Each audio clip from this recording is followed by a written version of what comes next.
오늘 함께 읽으신 시편 122편을 포함한 시편 120편에서 134편까지는 포로 생활에서 해방된 이스라엘인들이 성전을 향해 여행하면서 불렀던 노래입니다. 그래서 시편 120편에서 134편까지는 모두 그 표제에 성전에 올라가는 노래라고 적혀 있습니다. 그 중에서 오늘 읽으신 시편 122편의 말씀은 하나님의 임재의 처소인 성전뿐만 아니라 이스라엘의 중심지이기도 한 거룩한 도성 예루살렘을 찬양하며 그 영광과 평안을 기원하는 시입니다. 이러한 배경을 알고 시편 122편을 묵상할 때 말씀은 성전에 오르기 위하여 많은 역경을 견디며 예루살렘의 성에 도착한 순례자들의 감격을 잘 형상화해주고 있으며 장차 이 세상에서의 순례의 길을 모두 마치고 영원한 하나님 나라의 새 예루살렘의 문에 도착하게 될 성도의 감격이 얼마나 클 것인가를 짐작하게 하고 있습니다. 그런데 시편 122편을 묵상하다 보면 눈에 들어오는 표현들이 있습니다. 그 표현은 본문 처음인 1절에 나오는 여호와의 집, 그리고 마지막 9절에 나오는 하나님의 집이라는 표현입니다. 사실 여호와의 집, 하나님의 집이라는 두 표현은 실제적으로 다윗의 언약궤를 안치한 장막을 나타내는 단어입니다. 그리고 시간이 지난 후대의 순례자들에게 여호와의 집, 하나님의 집이라는 표현은 예루살렘 성전으로 인식하게 되었습니다. 즉 여호와의 집, 하나님의 집은 언약궤가 있는 곳, 하나님이 머무는 곳, 말씀이 있는 곳, 예배가 드려지는 곳을 의미하고 있는 것입니다. 그리하였기에 순례자들은 그 먼 여정의 길의 목적지를 하나님의 임재가 있는 곳, 하나님의 말씀이 있으며 그 하나님께 예배 드리는 여호와의 집, 하나님의 집인 성전을 그 순례의 목적지로 하였고 그곳에 모였다는 것입니다. 그런데 이러한 그 당시의 순례자들의 모습을 보면 왠지 어색하지 않고 익숙하게 느껴집니다. 왜냐하면 예배를 위해 예루살렘을 향하여 길을 떠나고 있는 순례자들의 모습과 성전에 도착하여 기뻐하는 그들의 모습이 마치 현재를 살아가는 그리스도인들이 예배를 사모하기에 성전인 교회로 모이는 우리들의 모습과 다르지 않게 보이기 때문입니다. 그래서 오늘 말씀 가운데 예루살렘이라는 성전, 예배의 자리로 나아가는 순례자의 모습을 묵상하며 현대판 순례자의 모습으로 살아가는 우리 그리스도인들이 교회 또는 예배의 자리로 나올 때 어떠한 마음으로 나와야 하는지, 교회로 향하는 마음이라는 제목을 가지고 성도님들과 함께 은혜를 나누고자 합니다. 첫 번째로 현대판 순례자로서 우리는 성전인 교회, 즉 예배의 자리로 나올 때 기쁜 마음을 가지고 나와야 합니다. 오늘 본문 시편 122편 1절 말씀입니다. 함께 읽겠습니다. 시작. 사람이 내게 말하기를 여호와의 집에 올라가자 할 때 내가 기뻐하였도다. 아멘. 예루살렘으로 가는 그 여정은 분명 쉽지만은 않은 여정이었습니다. 광야를 지나야 하고 때로는 몸에 상처가 나고 먹을 것이 부족할 수도 있었을 것입니다. 높은 고지대에 있는 예루살렘을 바라볼 때 지치고 포기하고 싶은 마음이 일어나는 힘든 여정이었을 것입니다. 하지만 오늘 말씀의 기자는 그러한 과정에서도 여호와의 집에 가는 길이 기쁨이었다고 고백하고 있습니다. 나아가 2절을 보니 순례자는 예루살렘 성문 안에 들어왔을 때까지 그 기쁨이 멈추지 않았음을 우리는 알 수가 있습니다. 시편 122편 2절 말씀 함께 읽겠습니다. 시작. 예루살렘아 우리 말이 내 성문 안에 섰도다. 아멘. 과거 저는 20살 딱 정확히 20살의 나이에 처음으로 롯데월드라는 곳을 갔습니다. 대전에서 볼 수 없었던 그 큰 규모의 대전 촌놈이었던 제가 그 웅장함에 너무너무 압도되어서 이리저리 이렇게 돌아다니면서 그 자이로 드롭이라고 하죠. 올라가 다 툭 떨어지는 거 타지는 않고 한 40분 동안 구경했던 기억이 있습니다. 말씀 묵상하는데 마치 순례자들이 예루살렘 성 안으로 들어왔을 때 저처럼 그런 어떤 감격이 있지 않았을까라는 생각이 들었습니다. 구체적인 기쁨에 대한 표현은 없지만 순례자는 하나님의 임재를 상징하는 장소인 예루살렘 성문 앞에 서 있다는 사실만으로도 넘쳐나는 기쁨을 감출 수가 없었던 것입니다. 숱한 어려움을 헤치고 그 긴 순례의 여정의 목적을 이제 눈앞에 두고 있습니다. 이제 곧 하나님의 임재가 있는 장소에서 예배를 드리게 될 것입니다. 사실 그것만으로도 순례자는 기쁨을 감출 수 없었고 그 자리에서 기쁨을 누렸던 것입니다. 말씀을 준비하며 이 부분에서 궁금한 것이 하나 생겼습니다. 성도님들은 교회에 오는 것이 얼마나 즐거우십니까? 교회에 오시는 것이 얼마큼 기쁘십니까? 주님을 처음 만나고 첫사랑에 굴러가던 돌멩이만 봐도 너무 아름답다고 고백하던 그 시절이 있었는데 교회만 생각해도 기쁘고 예배만 생각해도 흥분을 감출 수 없었던 그때가 있었는데 그 마음을 지금도 간직하고 계십니까? 사실 이 질문은 저에게 스스로 던지는 질문입니다. 제 스스로가 내린 답은 말씀을 준비하며 많은 회개를 했던 것 같습니다. 교역자라고 하면서 예배를 일처럼 생각하고 있었던 것은 아닌지, 예배가 아닌 다른 장소를 더 소중히 여기면서 은혜를 잊어버린 것이 아닌지 정말 많은 회개를 했던 것 같습니다. 그래서 간곡히 부탁드립니다. 우리가 드리는 이 예배가 얼마나 소중한지를, 어떤 사랑으로 우리가 누리게 된 은혜인지를 잊지 않으시는 여러분 되기를 간절히 소망합니다. 히브리서 10장 19절과 20절 말씀입니다. 그러므로 형제들아 우리가 예수의 피를 힘입어 성소에 들어갈 담력을 얻었나니 그 길을 우리를 위하여 휘장 가운데로 열어놓으신 새로운 살 길이요 휘장은 곧 그의 육체니라. 아멘. 성도 여러분, 우리가 누리는 교회는 예수 그리스도께서 자신의 육체를 버리시고 우리에게 주신 것입니다.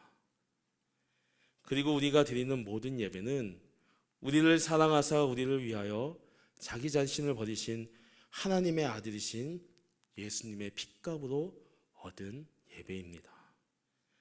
과거 구약 시대에서는 하나님이 임재하시는 지성소에 들어가는 자에게 작은 흠만 있어도 죽음을 면치 못하였지만 오늘날 이르러서 하나님의 임재가 있는 이 예배당에서 흠이 있다고 해서 죽는 사람은 저는 본 적이 없습니다.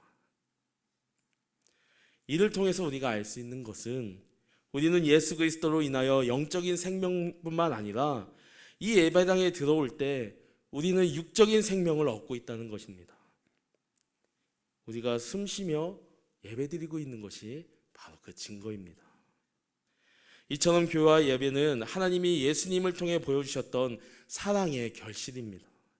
그 결실을 값없이 누리며 하나님의 자녀로서 예배를 드리는 우리를 생각하십시오. 어찌 감사하지 않을 수가 있겠습니까? 어찌 기뻐하지 않을 수가 있겠습니까?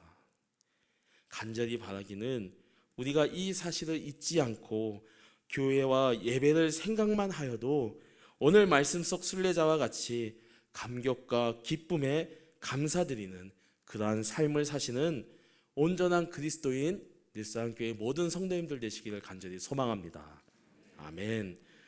두 번째로 현대판 순례자로서 예배자로서 성전인 교회 예배의 자리로 나올 때 우리는 기도할 때 형통할 것이라는 믿음을 가지고 나와야 합니다. 오늘 본문 시편 122편 6절 말씀입니다. 함께 읽겠습니다. 시작. 예루살렘을 위하여 평안을 구하라. 예루살렘을 사랑하는 자는 형통하리로다. 아멘. 시편 122편의 지은이는 다윗입니다. 하나님이 계신 예루살렘의 평안을 구하고 권면하고 있는 다윗의 시입니다. 동시에 그 예루살렘을 사랑하는 자는 형통할 것이라고 고백하고 있는 다윗의 시입니다. 여기서 형통하다라는 말은 성경이 쓰일 당시의 언어적인 뜻으로 번성하다, 안전하다라는 뜻을 담고 있습니다. 이는 실패와 대조되는 단어로서 모든 일의 성공을 의미합니다. 즉 하나님의 임재의 상징인 성전과 이 성전이 있는 도성 예루살렘의 평강을 강구하는 자는 승리의 삶을 살게 될 거라는 의미를, 약속을 담고 있는 말씀입니다. 이와 같습니다. 우리도 하나님의 임재가 있는 이 예배에 나와 삶의 문제들과 바람들을 간구하며 기도할 때 승리하는 삶을 살게 된다는 것입니다. 사랑하는 성도 여러분, 우리의 모든 성공의 원천은 우리의 노력이 아니고 바로 하나님이십니다. 물론 우리가 번성하고 악한 세상 속에서 안전하기 위해서 우리는 노력이 필요합니다. 하지만 잠언 16장 9절의 말씀처럼 우리가 아무리 그럴싸한 계획을 세운다고 하여도 모든 승리의 원천이 우리를 인도하시는 오직 한 분 하나님이심을 잊지 않으시는 여러분 되길 간절히 소망합니다. 혹시 이 가운데 순례자로서 살아가는 것이 힘에 부치고 삶의 어려움 때문에 그리스도인으로서 순례의 길을 내려놓고자 포기하고자 하시는 분들이 계시는지는 모르겠습니다. 그러하시다면 여러분 믿음으로 선포하십시오. 저를 한번 따라해 보실까요? 나는 교회를 사랑합니다. 나는 예배를 사모합니다. 나는 하나님이 형통케 하는 사람입니다. 아멘이십니까? 아멘. 여러분 방금 하신 이 선포를 다른 곳이 아닌 교회에 오셔서 예배의 자리에서 나와 더 크게 선포하시길 부탁드립니다. 그리고 그 마음으로 기도하십시오. 시편 122편 6절의 말미에서 하나님은 분명히 말씀하고 계십니다. 예루살렘을 사랑하는 자는 형통하리로다. 아멘. 성전을 사랑하는 자, 하나님의 임재가 있는 예배를 사랑하며 그 예배의 자리에서 기도하는 자에게는 말씀의 약속처럼 승리만이 있는 것입니다. 이 사실을 잊지 마시고 교회에 오는 것에 힘쓰시고 예배에 나오시어 모든 상황 가운데 우리의 주님이 승리를 허락해 주실 것을 믿음으로 선포하며 기도하심으로 순례자의 삶 가운데 형통함과 승리만을 경험하시는 저와 넷사랑의 모든 성도님들 되시기를 간절히 소망합니다. 아멘. 세 번째로 현대판 순례자로서 예배자로서 성전인 교회 예배의 자리로 나아올 때 가져야 하는 마음은 형제와 친구를 사랑하는 마음입니다. 오늘 본문 시편 122편 10절 말씀 8절 말씀입니다. 시편 122편 8절입니다. 함께 읽겠습니다. 시작. 내가 내 형제와 친구를 위하여 이제 말하니니 내 가운데 평안이 있을지어다. 아멘. 시편의 기자인 다윗은 자신의 형제와 친구들이 하나님의 성 예루살렘을 사랑함으로 하나님이 내리시는 평안과 형통함의 복에 동참하게 되기를 간구하고 있습니다. 바라기는 우리가 그리스도인으로서 교회에서 한 예배를 드리는 자라면 우리 공동체 안에서 다윗처럼 서로를 위해 기도하며 복을 빌어주고 사랑하는 모습이 있기를 간절히 소망합니다. 왜냐하면 우리가 공동체로서 형제와 친구들을 사랑하고 서로를 위하며 기도할 때 놀라운 기적과 같은 일들이 일어나기 때문입니다. 민수기 12장 13절 말씀입니다. 모세가 여호와께 부르짖어 이르되 하나님이여 원하건대 그를 고쳐 주시옵소서. 아멘. 자신을 해하려 하는 누이 미리암이 하나님의 진노로 나병에 걸리자 모세는 부르짖어 기도합니다. 비록 자신을 해하려 하였지만 자신의 가족이었으며 한 공동체에서의 동역자였던 그 누이 미리암을 위해서 기도하는 것입니다. 모세에게는 형제로서 친구로서의 사랑이 있었기 때문에 미리암을 위해서 기도할 수 있었습니다. 그리고 그 결과 우리 모두가 알고 있듯이 미리암의 나병은 나았습니다. 여러분, 언제 내가 아닌 다른 사람을 위해서, 공동체 안에 누군가를 위해서, 형제와 자매를 위해서, 친구를 위해서 눈물을 흘리면서 기도하셨습니까? 그러신 분들은 없으시겠지만 혹 기억이 나지 않는다라고 생각되시는 분들이 계시다면 이제부터라도 교회 안에 공동체 안에서 주님의 도움이 필요한 형제 자매를 위해서 눈물로 기도해 주시기를 간절히 부탁드립니다. 왜냐하면 그것이 우리가 믿는 예수님의 명령이기 때문입니다. 요한복음 15장 12절 말씀입니다. 내 계명은 곧 내가 너희를 사랑한 것 같이 너희도 서로 사랑하라 하는 이것이니라. 아멘. 물론 예수님처럼 사랑할 수는 없을 것입니다. 하지만 우리는 오늘 시편의 기자처럼 함께하는 형제와 친구, 가족, 사랑하는 사람을 위해서 기도할 수 있습니다. 그리고 그러한 기도는 분명히 하나님께서 들으시고 일해 주실 것입니다.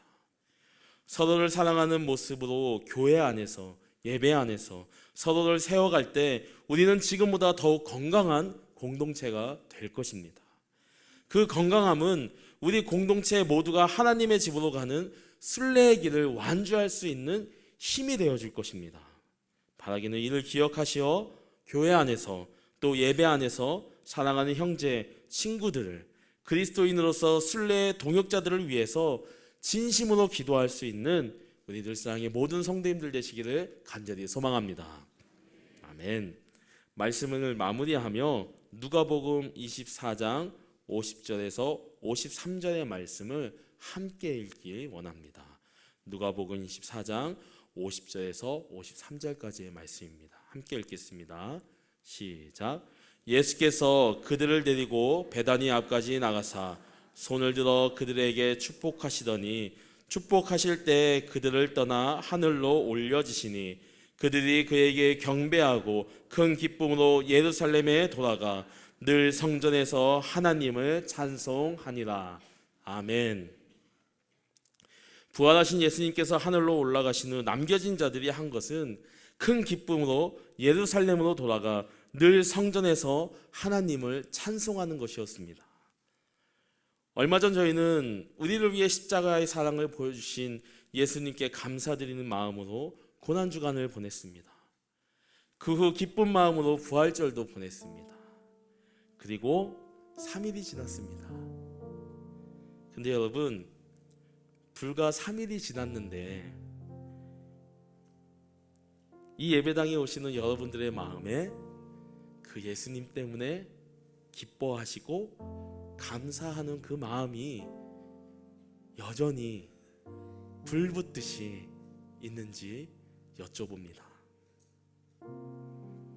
사랑하는 여러분, 우리가 우리 예배자에게 있어야 하는 마음은 그리 거창하지 않습니다. 기뻐하며 다시 오실 예수님께 우리를 형통하게 하신다는 믿음으로 이 예배의 자리에 나와 한 공동체로서 하나님을 찬송하는 것입니다. 이를 기억하시어 시편의 기자처럼 하나님의 임재가 있는 교회를 생각하고 예배를 생각하며 기뻐하는 우리 되기를 간절히 소망합니다. 더불어 우리의 주님이 우리의 삶을 형통케 하신다는 믿음을 가지고 예배의 자리에 모이는 우리 되기를 간절히 소망합니다. 그리고 시편의 기자처럼 서로가 교회와 예배 안에서 사랑하고 아끼며 기도함으로써 함께 복된 삶을 살기를 간절히 소망합니다. 그러하실 때 우리가 그리스도인으로서 겪는 모든 순례의 길 안에 기쁨과 믿음과 사랑의 기도가 가득함으로 주님이 주시는 평안함이 가득한 순례의 길, 우리 성도의 삶이 될 것입니다. 아멘.